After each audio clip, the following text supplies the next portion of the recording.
A lawsuit waiting to happen. Inhumane and unconstitutional. These are just some of the ways portions of the Dane County Jail have been described over the years. Still, a decade later, county leaders have yet to agree on what to do about it. Tahalim Mohideen shares the details around the latest two options on the table to put an end to the saga.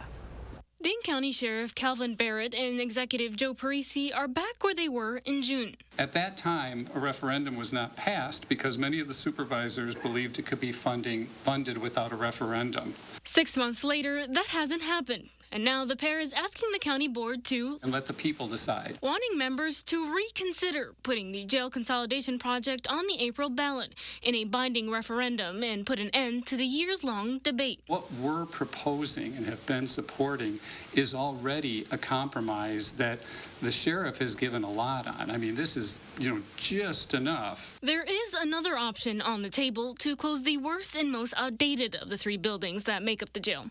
Supervisor Andrew Shower is asking his fellow board members to take $13.5 million from elsewhere in the county budget and use it for the part of the project impacted by inflation. But this does not delay any other projects. This does not take needed funds from any other projects. Should costs increase again, they say this proposal has created a budgetary cushion, but the key is striking while the iron is hot. Part of the reason it's necessary to finally move forward with this project is to get it in there and get the bids done before the price increases even more. If the board fails to approve the added funds, they would need to make the decision by mid-January to go to referendum in April.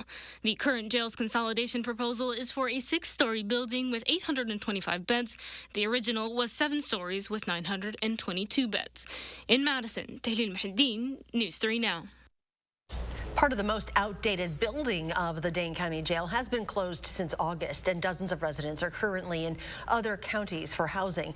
Sheriff Kalvin Barrett says if this continues, it will cost the county roughly $1.3 million over the next year.